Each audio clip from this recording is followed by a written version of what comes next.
آخر موضوع سنتحدث عنه في هذه المحاضرة هو ال inverse functions أي الدوال العكسية. أولا سأبدأ بتعريف مفهوم ال one to one function. فإذا كان لدي دالة f أقول أن هذه ال f هي one to one function، وممكن أن نكتبها اختصارا بهذا الشكل. إذا تحقق الشرط f of x1 تساوي ال f of x2، فإن هذا يؤدي إلى أن ال x1 تساوي ال x2. وفي الأمثلة لاحقا سنوضح كيفية تطبيق هذا الشرط. يمكن تعريف ال one to one function بطريقة أخرى، فنقول أن الدالة f هي one to one function إذا كان كل عنصر في المجال له صورة وحيدة وأيضا مختلفة عن صور العناصر الأخرى. فمثلا لو كان لدي عنصرين في المجال لهم نفس الصورة، فأقول أن هذه الدالة ليست one to one function. دعونا نوضحها بالرسم البياني.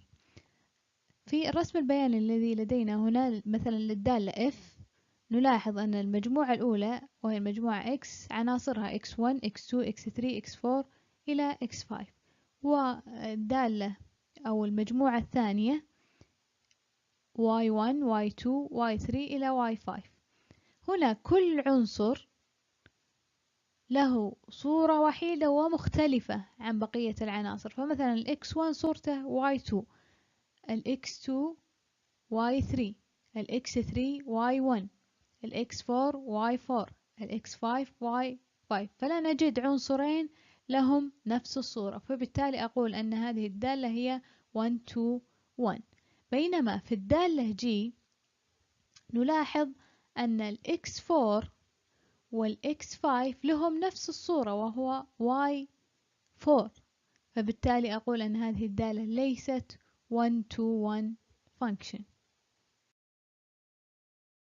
إذا كانت الدالة معرفة على شكل كثيرة حدود أو كانت rational function أو inthrough function، فإننا سنستخدم الشرط f of x1 تساوي f of x2 يؤدي إلى أن x1 تساوي x2 لتحديد ما إذا كانت الدالة هي one to one أو لا.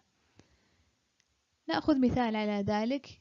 Determine whether each function is one to one or not. حدد ما إذا كانت الدوال التالية هي one to one أم لا. الدالة الأولى f of x تساوي 2x plus 5. إذا في البداية سنفترض أن f of x1 تساوي f of x2، يعني صورة عنصرين مختلفين متساوية. إذا نكتب f of x1 تساوي f of x2، وأعوض f of x1 تعني أنني أعوض في هذه الدالة f عن كل x ب x1، وال f of x2 أعوض عن كل x ب x2، فيصبح لدي 2 في x1 plus 5 تساوي 2x2 plus 5. الآن أحاول أن أصل إلى x1 تساوي x2، فأحاول أن أختصر. في البداية سأطرح من الطرفين 5 لأن في الطرفين فيه plus 5، فسأطرح من الطرفين 5. إذا بعد الطرح من الطرفين 5 سيصبح لدي البلس 5 مع الماينس 5 في الطرف الأيسر، وأيضا البلس 5 تذهب مع الماينس 5 في الطرف الأيمن لأنها تساوي الصفر، فيصبح لدي 2x1 تساوي 2x2. الآن سأقسم الطرفين على 2 حتى أتخلص من ال 2 المضروبة في ال x1 وال x2. إذا ضربت في 2 يذهب ال 2 في البسط مع ال 2 في المقام، وأيضا هنا 2 في البسط مع ال 2 في المقام، أحصل على x1 تساوي x2. إذا بعد ما فرضت أن f of x1 تساوي f of x2 وصلت إلى أن x1 تساوي x2. إذا بما أن تحقق الشرط، إذا أقول أن هذه الدالة هي one to one function. المثال الثاني لدينا الدالة g of x تساوي x squared، والمطلوب تحديد ما إذا كانت هي 1 to 1 أم لا. في البداية سأفرض f g of x1 تساوي g of x2. إذا سأعوض في الدالة g عن كل x بx1 في الطرف الأيسر، وفي الطرف الأيمن أعوض عن كل x بx2، فيصبح لدي x1 squared تساوي x2 squared. الآن أريد التخلص من التربيع، فسأخذ الجذر للطرفين. إذا أخذت الجذر للطرفين سيصبح لدي x1 تساوي موجب أو سالب x2.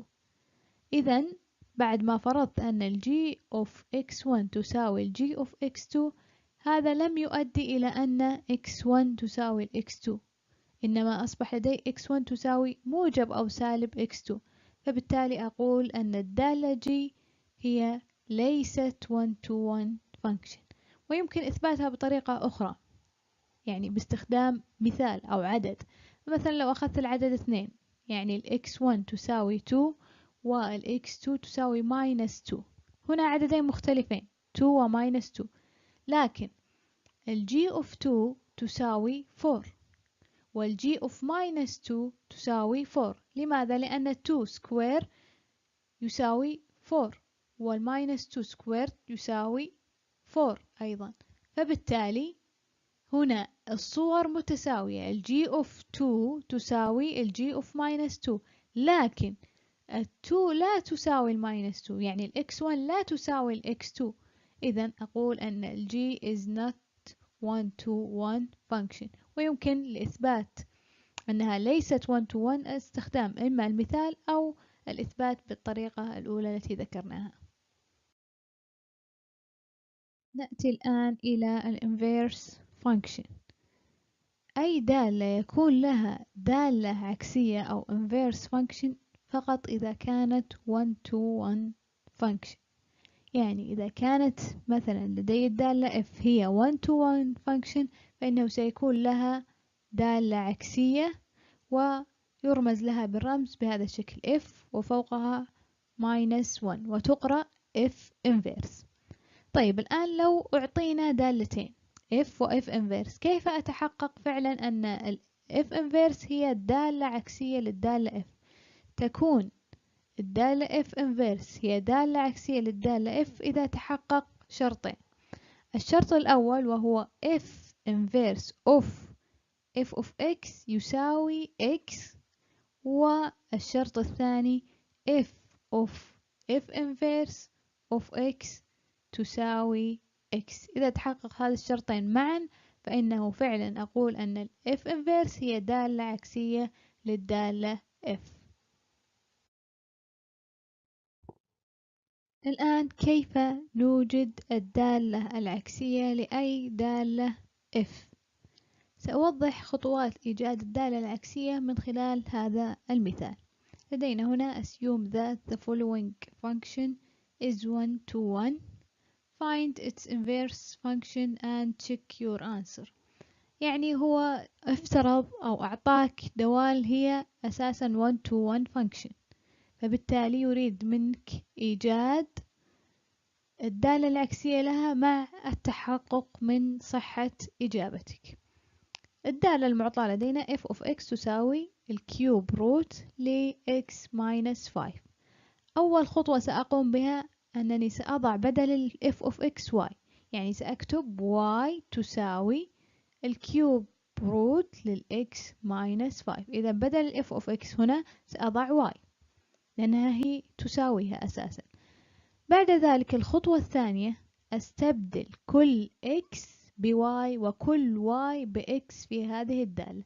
يعني هنا لدينا y سأستبدلها بx، وهنا x سأستبدلها بy، فيصبح لدي x تساوي الكيوب روت لy minus 5. الخطوة الثالثة هي حل المعادلة هذه في y، يعني المقصود هو إيجاد قيمة y كم تساوي، هذا معنى حل المعادلة في y.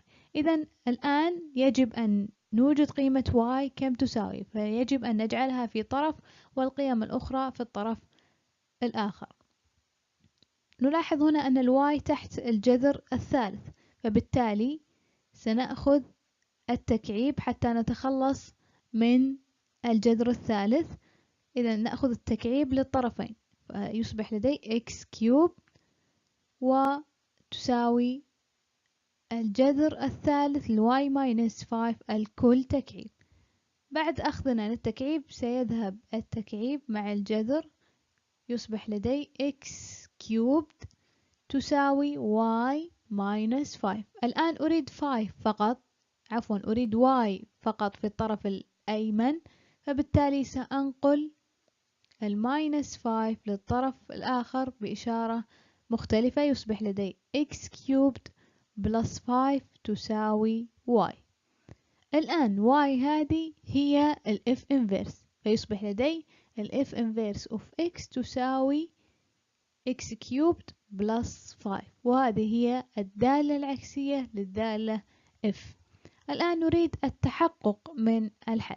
حتى نتحقق أن الدالة f inverse التي أوجدناها هي الدالة العكسية للدالة f، فإنه يجب تحقق الشرطين التي ذكرناها، وهي الأول f inverse of x تساوي x، والثاني f inverse of x تساوي x. الآن نطبق الشرطين ونعوض ونرى هل يتحقق الشرطان أم لا. أولا الشرط الأول f inverse of f of x، معناها سأعوض عن f of x بقيمتها، فيصبح لدي f inverse of، وأعوض عن f of x بالكيوب روت للx minus 5. إذا في الدالة f inverse، في الدالة العكسية للدالة f، سأعوض عن كل x بالجذر الثالث للx minus 5.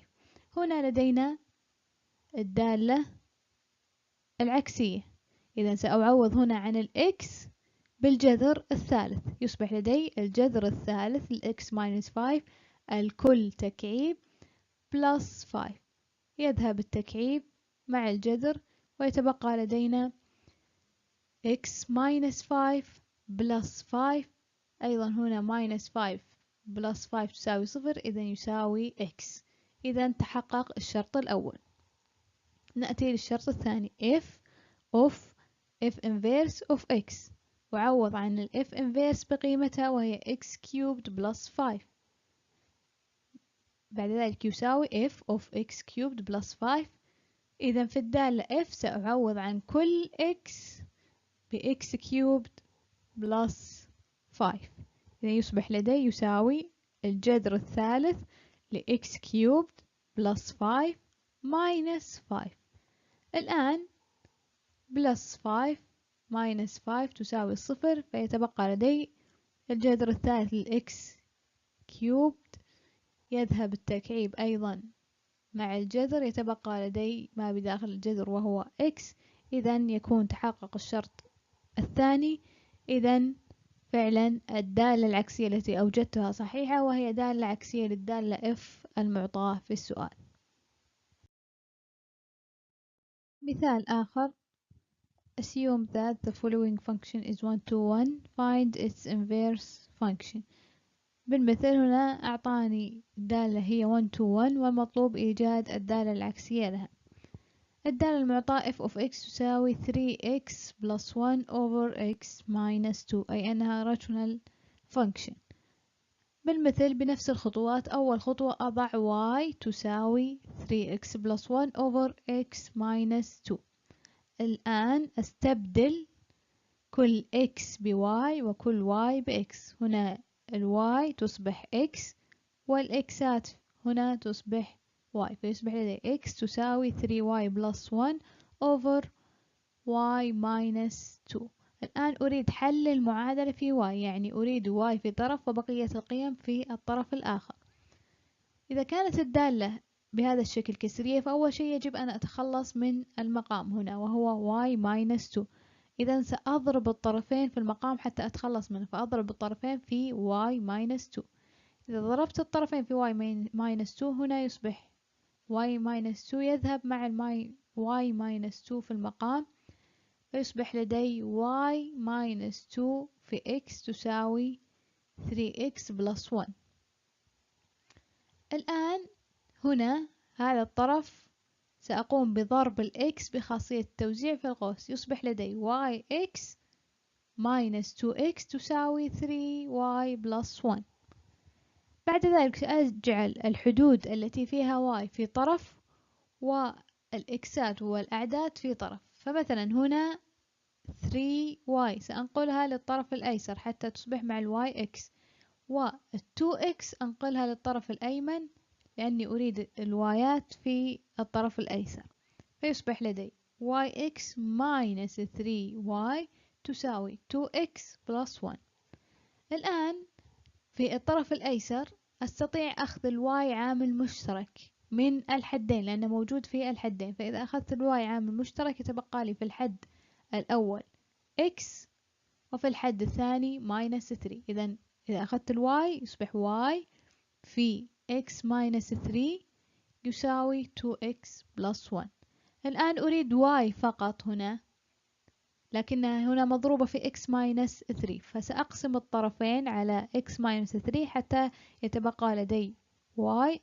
بعد القسمة سيذهب x minus 3 في البسط مع المقام، يصبح لدي y تساوي 2x plus 1 over x minus 3، و y هذه هي ال f inverse، فيصبح لدي ال f inverse of x تساوي 2x plus 1 over x minus 3.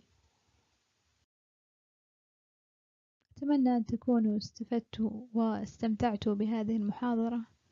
شكرا لكم.